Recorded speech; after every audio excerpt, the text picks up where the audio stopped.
Bom dia, meus irmãos. Graças a Deus, estamos nós mais uma vez na presença do nosso Deus, nesta manhã. Que o Senhor possa ser engrandecido por meio de nossas vidas, nosso louvor, nossa adoração e por tudo aquilo que o Senhor tem feito no nosso meio durante esses dias. É uma alegria, mais uma vez, estar aqui para transmitir a palavra do Senhor Deus. Vamos para Hebreus, capítulo de número 4. Hebreus, capítulo de número 4, verso de número 14. Tá bom? Nós vamos meditar nesse trecho da palavra do Senhor. Hebreus, número 4, verso 14. Aí nós vamos até o verso de número 10 do capítulo 5. Ok? Falando hoje sobre a superioridade de Jesus, ou seja, a supremacia de Cristo e Arão, a relação entre Cristo e Arão. Nós já vimos durante esses dias a supremacia de Cristo em relação aos profetas, a supremacia de Cristo em relação aos anjos, a supremacia de Cristo em relação a Moisés e hoje a supremacia de Cristo em relação à pessoa de Arão. E aqui, nessa mensagem, nós vamos encerrar todos esses paralelos entre a pessoa de Cristo e alguns personagens e momentos da revelação de Deus no Antigo Testamento. E aí, hoje à noite, vamos já para os aspectos mais práticos, exortativos da carta aos Hebreus, focando no capítulo 11 e amanhã encerrando com o capítulo de número 12, se assim o Senhor nos permitir. Então nós vamos hoje encerrando essa primeira parte mais teórica, doutrinária da epístola aos Hebreus. Hebreus capítulo 4, verso 14, diz assim: Portanto, visto que temos um grande sumo sacerdote que adentrou os céus, Jesus, o Filho de Deus, apeguemo-nos com toda a firmeza à fé que professamos, pois não temos um sumo sacerdote que não possa compadecer-se das nossas fraquezas, mas sim alguém que, como nós, passou por todo tipo de tentação, porém sem pecado. Assim, aproximemo-nos do trono da graça com toda confiança, a fim de recebermos misericórdia e encontrarmos graça que nos ajude no momento da necessidade.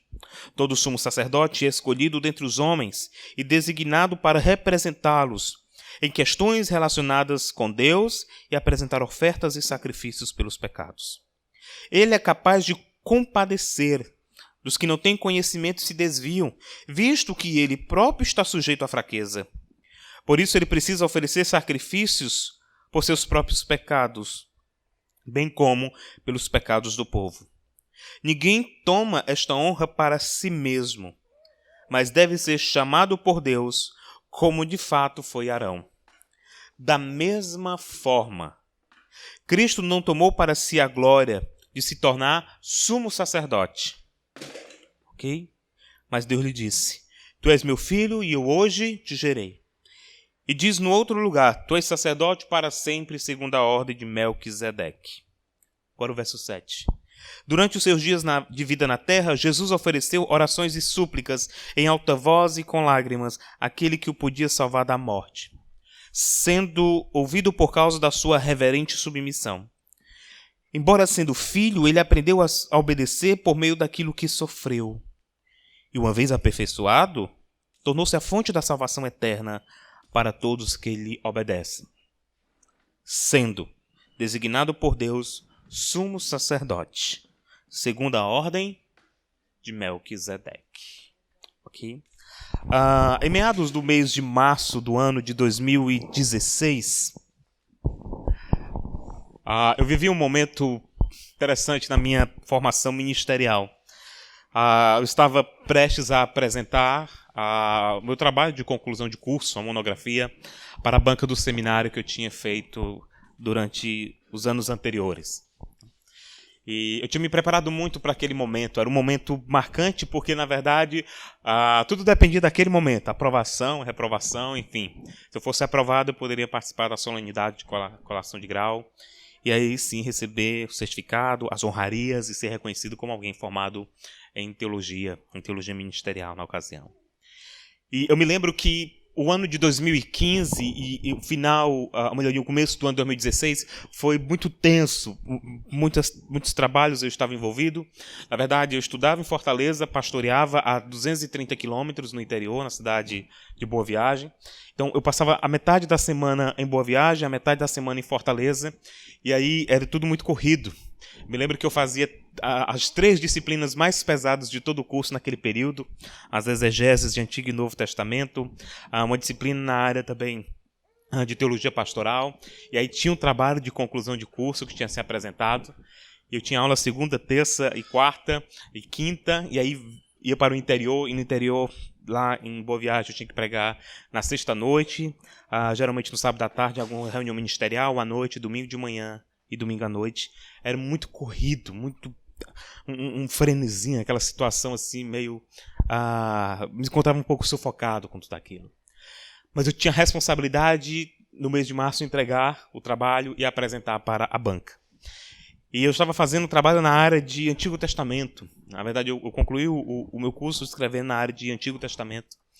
E eu me lembro bem que chegou o grande dia, eu estava lá, psicologicamente preparado, emocionalmente ansioso, e trabalho pronto, os slides prontos, tudo preparado, trabalho impresso, entreguei na banca e fui apresentar para a mesa que estava diante de mim.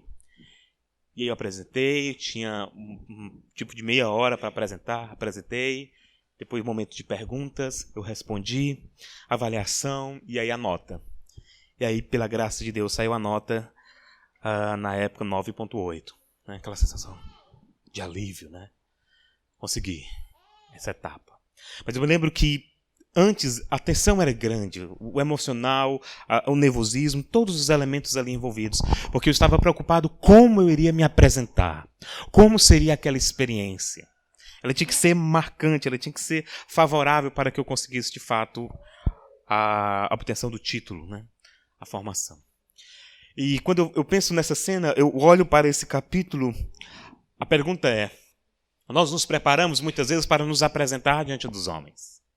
Nós nos preparamos muito, por exemplo, quantos de vocês, para vir para esse acampamento, passaram o tempo se preparando, comprando algumas roupas, ajeitando algumas peças de roupa que estavam ali descosturadas, comprando algum tipo de recurso que você teria que utilizar aqui, um colchão, um lençol, quem sabe, uma toalha, quem sabe.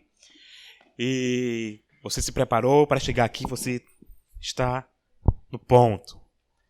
E quantas vezes também, para quem é casado aqui, no dia do casamento, você se preparou para chegar lá, bonitinho, para dizer o sim e aí receber a bênção de Deus. Ou até mesmo quando você passou lá no vestibular, no concurso, enfim, e você teve que fazer lá também a sua apresentação.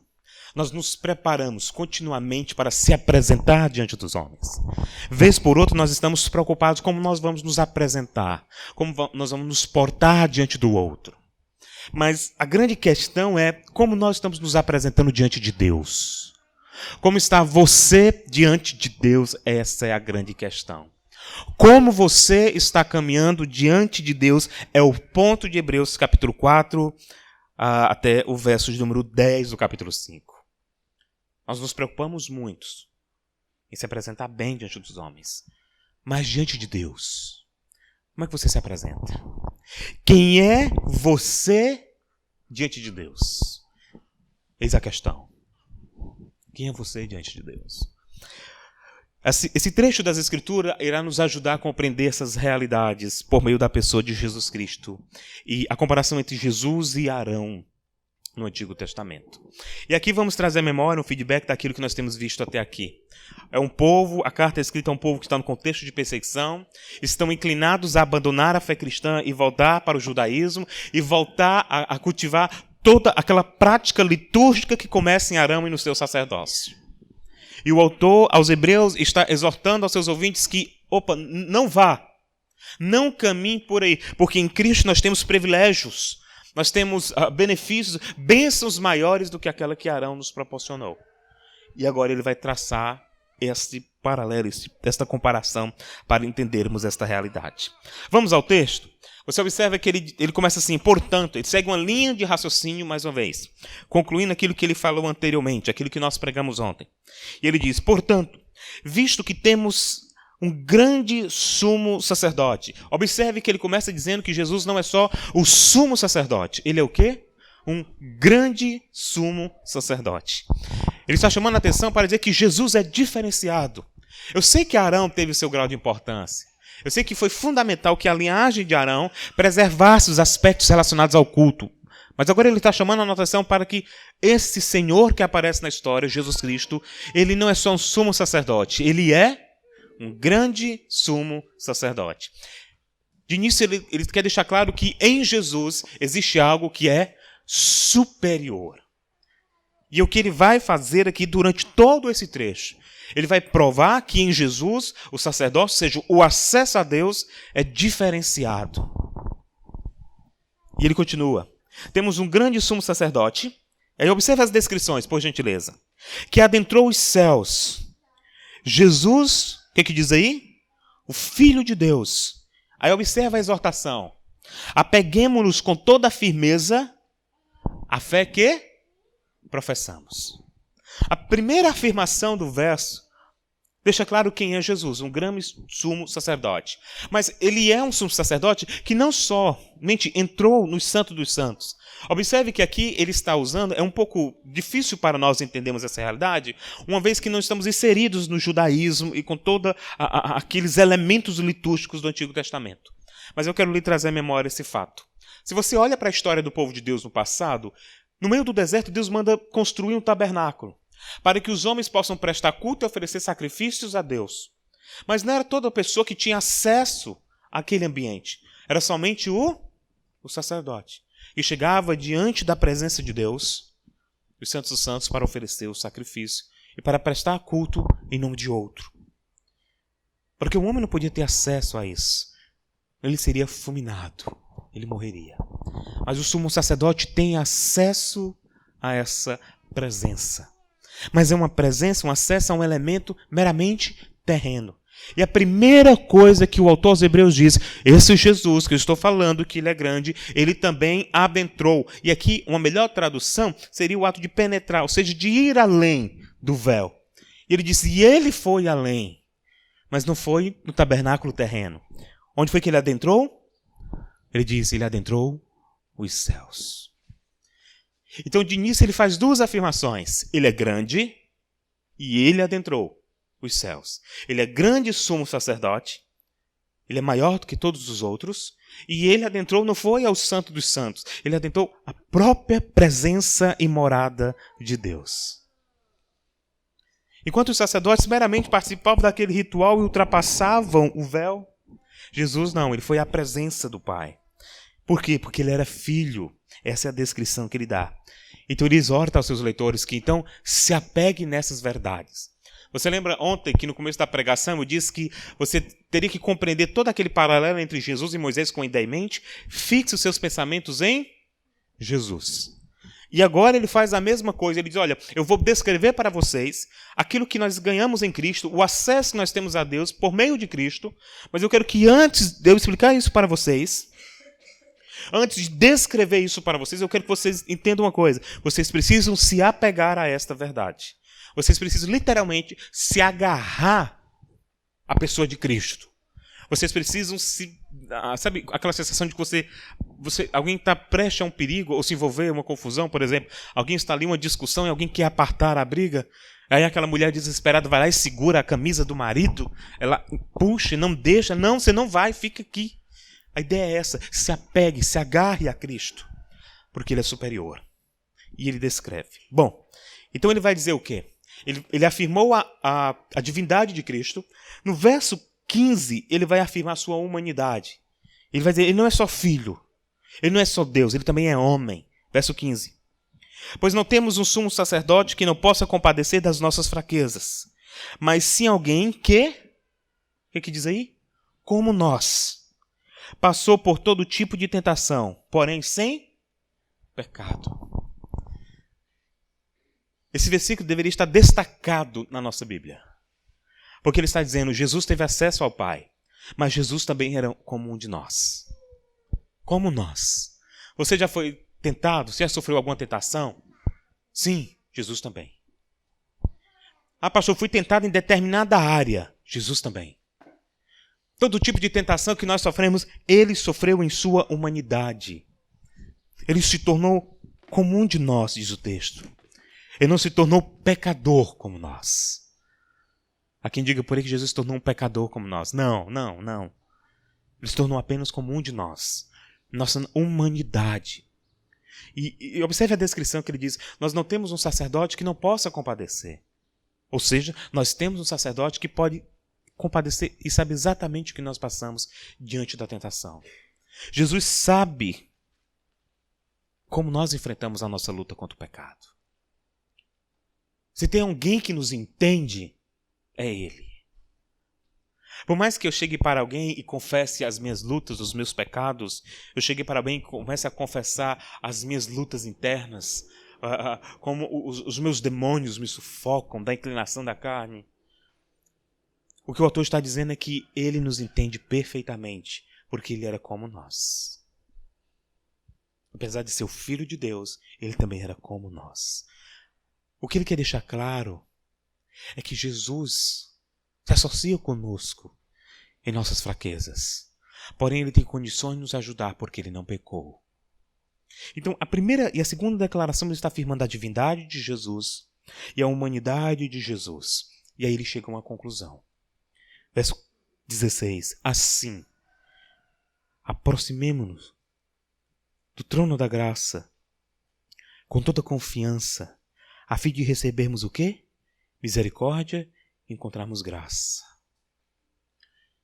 Observe que ele já começa uma breve descrição e já chega a uma conclusão. Meu querido irmão, se aproxime de Deus, porque Ele sabe exatamente quais são as tuas fraquezas.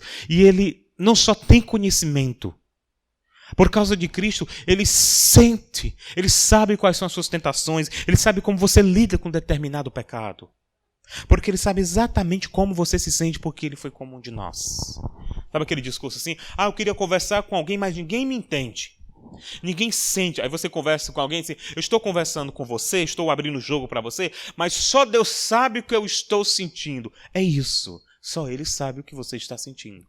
Ele sabe exatamente como você está se sentindo, porque Ele foi como você. E aí o autor chega a uma conclusão. É isso que nos garante que nós temos acesso à presença de Deus. Porque Ele sabe exatamente quais são as nossas fraquezas. Então vamos nos aproximar confiando que Ele sabe o que nós temos passado. Ele sabe como nós nos sentimos. E nós vamos receber o quê? Duas coisas: graça e misericórdia.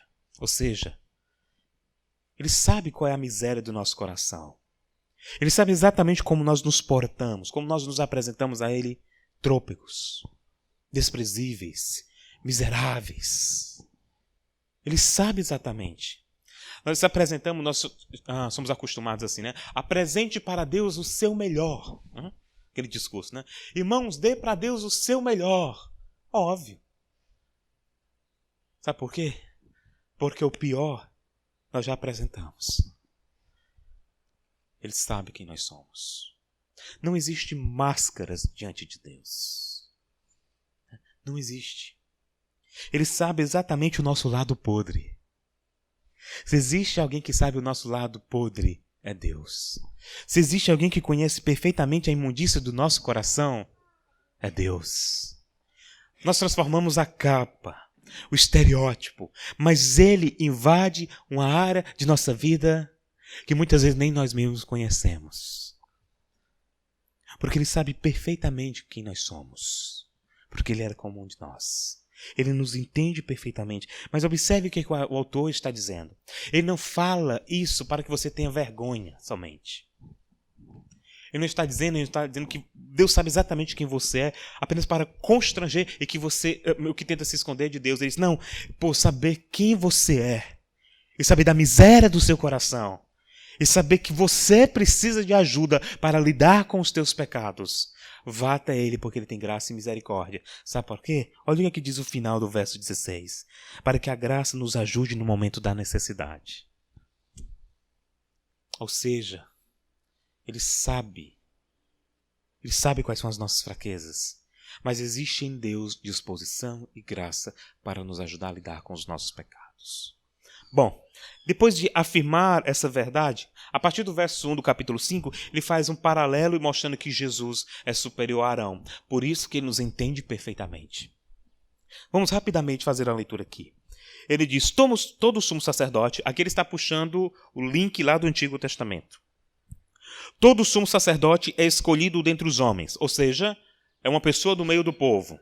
Ele está querendo dizer que Arão foi o homem escolhido dentre os homens que estavam ali na congregação do povo de Deus. Segundo, foi designado para representá-lo. Ou seja, Deus foi lá, chamou Arão e comissionou, vocacionou ele para ser um sacerdote. Continua o texto. Para apresentá-lo em questões relacionadas com Deus e apresentar ofertas e sacrifícios pelos pecados. Ou seja, no Antigo Testamento, o máximo que você podia fazer era pedir para que alguém chegasse diante de Deus e levasse as suas culpas. Se nós estivéssemos no tempo do Antigo Testamento, Gabriel quisesse pedir a Deus perdão pelos seus pecados, ele ia procurar o sacerdote. Ia levar a oferta, o sacrifício. Ia pedir ao sacerdote, sacrifique e peça perdão pelos meus pecados. O sacerdote, à presença de Deus, apresentava o sacrifício, rogava o perdão para que ele fosse perdoado dos seus pecados. Não tinha um acesso pleno, direto à presença de Deus. Como se apresentar na presença? Como se apresentar diante de Deus? Por meio do sacerdote, que era um homem como qualquer um de nós. E aí observe as descrições do verso número 2. Ele era capaz de compadecer dos que não têm conhecimento e se desviam, visto que ele próprio está sujeito à fraqueza. Ou seja, o sacerdote tinha que ter esse aspecto humano. Ele tinha que compreender a fraqueza do outro, porque ele sabe que ele mesmo também tem fraquezas. Ele não é superior a ninguém. Ele é fraco também. Ele é sujeito ao pecado como qualquer outro. Verso 3. Por isso ele precisa oferecer sacrifícios por seus próprios pecados, bem como pelos pecados do povo. Olha que interessante. No Antigo Testamento, o sacerdote não só ofertava em prol do outro, mas ofertava em prol dos seus próprios pecados, porque também ele tinha o seu lado podre. Ele também tinha a sua podridão diante de Deus. Se um sacerdote chegasse diante de Deus para oferecer pelo pecado de outro e ele não tivesse oferecido pelos seus próprios pecados, ele o quê? Ele morreria. Tchau e bênção. Ele morreria. Então era necessário que ele apresentasse pelos seus próprios pecados, para que depois ele apresentasse por outro. Dizendo, Deus, eu reconheço a minha fraqueza, mas eu só estou apresentando o pecado do outro porque o Senhor me comissionou para isso. E eu sei também que ele é fraco, assim como eu sou. Mas está aqui a oferta, como exige a tua lei. Ele também era pecador. Verso 4. Ninguém toma esta honra para si mesmo, mas deve ser chamado por Deus, como de fato foi Arão. O autor deixa claro que Arão foi comissionado por Deus. Não era um voluntariado. Qualquer pessoa, né? Não era uma pessoa qualquer que poderia servir como sacerdote. Tinha que ser da linhagem de Levi, tinha que ter da família de Arão, ter todo aquele aspecto cerimonial preservado, toda a linhagem preservada, de acordo com os desígnios de Deus estabelecidos desde os tempos do Antigo Testamento. Era um homem comum, mas tinha que ser vocacionado por Deus. Então, a partir do verso de número 5, ele vai falar sobre o sacerdócio de Cristo. E olha quão belo é o sacerdócio do Filho. Verso 5. Da mesma forma, ele deixa claro que aqui é uma comparação. Cristo não tomou para si a glória de se tornar sumo sacerdote. Ou seja, assim como Arão não se intitulou sumo sacerdote, o Senhor Jesus Cristo também não. Isso já mostra a obediência do Filho de Deus, que estava sujeito aos desígnios do próprio Pai. Ele diz, olha, ele não tomou a glória para si, mas Deus lhe disse, tu és meu filho e eu hoje te gerei. Afirmando a eterna filiação de Cristo, do Senhor Jesus Cristo. E no outro lugar diz, verso 6, tu és sacerdote para sempre segundo a ordem de Melquisedeque. A pergunta é, quem é Melquisedeque? Melquisedeque é aquele homem que aparece lá no livro de Gênesis e que Abraão adora e oferece ofertas diante dele. Não é? Mas observe que Abraão vem na sua caminhada, na sua peregrinação, e de repente aparece um homem, ok? Que está ali para receber a oferta, receber todos os elementos sacrificiais de Abraão. Ele recebe dízimos e ofertas, e depois ele desaparece. O nome Melquisedeque é a junção de duas palavras hebraicas, o rei de Salém. Ou seja, não era uma pessoa qualquer. Era um rei. Mas não era só um rei. Ele exercia a função de sacerdote. Ou seja, ele era rei e sacerdote. E Abraão simplesmente reconhece que ele é uma figura de autoridade, se prostra diante dele. E ele recebe. Mas sabe o que é interessante lá em Gênesis? Que diz que não se sabe de onde veio ele. Não sabe a sua origem. Lá diz o texto, não tem pai e não tem mãe. Como assim? Já observou? E no Antigo Testamento, você está lendo, tem as genealogias. Fulano gerou fulano, fulano gerou ciclano. Tem. Para mostrar a linhagem de um indivíduo, isso não acontece com Melquisedeque, com esse homem. E o texto diz, nós não sabemos de onde ele veio. Ele quer demonstrar que ele apareceu, mas não tinha uma linhagem terrena. Existe uma grande discussão se era uma prefiguração de Cristo. Se era um tipo de Cristo do Antigo Testamento. Mas a grande discussão agora do autor dos Hebreus é mostrar para esses irmãos e relembrar a eles. Vocês lembram lá de Melquisedeque, dos tempos de Abraão? E com certeza esses irmãos se lembravam. E vocês lembram dele, que não tinha pai e nem mãe? Jesus veio desta mesma ordem, uma ordem superior, que não tem linhagem, é eterna. Não tem início, não tem fim. O que ele está fazendo aqui é mostrando que existe uma superioridade do sacerdócio de Cristo com o sacerdócio de Arão. O sacerdócio de Arão era necessário uma linhagem, a linhagem de Arão, da tribo, um vínculo familiar. E ele está dizendo que o sacerdócio de Cristo não precisa disso, porque ele está além desse aspecto terreno. O sacerdócio de Cristo está muito além, é superior, porque ele é eterno. Mas ele é rei e sacerdote. Só que agora ele volta a falar de Jesus como um de nós. Verso 7. Durante os seus dias de vida na terra, Jesus ofereceu orações e súplicas, em alta voz, com lágrimas, aquele que o podia salvar da morte, sendo ouvido por causa da sua reverente submissão. Ou seja, ele foi submisso, ele foi obediente. Embora sendo filho, verso 8, ele aprendeu a obedecer por meio daquilo que sofreu. Pastor Jesus era desobediente e aprendeu a obedecer? É essa a ideia? Não. Ele está demonstrando que a total submissão do filho, a total humanidade de Jesus. Ele não era metade Deus e metade homem. Ele era plenamente Deus, plenamente homem. Um verdadeiro mistério da fé. A união das duas naturezas na pessoa do Redentor. Ele era perfeitamente... Já parou para pensar nisso? Os efeitos da doutrina da união das duas naturezas? Jesus é perfeitamente Deus. Ele sabe exatamente o seu coração. Porque Deus conhece todas as coisas. Ele é perfeitamente homem. Ele conhece as suas sensações. Como você se sente. Ou seja, tudo o que você precisa para que alguém lhe compreenda, nós temos em Jesus Cristo.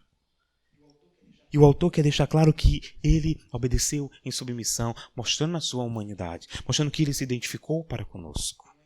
Ele não é indiferente às nossas fraquezas. Nós não servimos a um Deus que é ignorante às nossas falhas. Deus sabe quando você falha. Deus sabe exatamente quando você está no fundo do poço espiritualmente. Ele conhece as tuas tentações, ele conhece as tuas quedas, ele conhece os teus pecados. Nós podemos esconder de todo mundo da igreja, menos dele. Quando vamos à igreja, nós não só nos preparamos estereotipamente, com roupa, de trajes, mas colocamos máscaras espirituais, para muitas vezes mostrar uma espiritualidade que nós não cultivamos no dia a dia. Mas Deus sabe quem você é por trás dos bastidores. Ele sabe exatamente quem você é por trás dos bastidores. Ele conhece as tuas fraquezas. E observe o que diz o verso 9. Uma vez aperfeiçoado, tornou-se fonte da salvação eterna para aqueles que lhe obedecem. Existia falha em Jesus, pastor, para que ele fosse aperfeiçoado? A ideia de aperfeiçoado é a ideia de santificação aqui. de que ele estava crescendo em santificação. Como diz Calvino acerca desse texto, eu acho brilhante a citação dele, ele diz assim: esse texto diz que ele fez isso em nosso benefício, para apresentar-nos como exemplo e padrão de sua própria submissão, mesmo em face da própria morte. Ele se tornou um de nós para que nós fôssemos aperfeiçoados nele. Ou seja, existe identificação entre nós e o Filho de Deus. Quando alguém chega para você e diz assim: olha, eu entendo perfeitamente o que você está passando. Não entende perfeitamente o que nós estamos passando. Eu sinto na pele o que você está sentindo. Não sente. A gente diz isso por educação. Diz por educação, por tentar dar aquela quebrada de gelo, para deixar a pessoa à vontade. Eu estou passando por isso, olha, como fosse em mim. Tem gente que diz, né? Olha, parece que é comigo, eu estou sentindo em mim. Estou sentindo em mim. A minha mãe, ela tem isso, né? Eu digo assim: mãe, como é que ela tá? Eu disse: mãe, estou mais ou menos. O que foi? Hoje eu acordei com dor de cabeça. Aí ela diz o quê? Eu agora também estou com dor de cabeça, meu filho. A minha mãe é assim. Eu digo assim: como é que você tá? Mãe, eu estou sentindo uma dor no meu pé. É mesmo, qual o pé esquerdo? Vixe, igual a minha. Também estou sentindo hoje. Aí disse: mãe, abaixo de uma desgraça. Duas não. Ela quer se identificar, assim. Né? A mesma dor.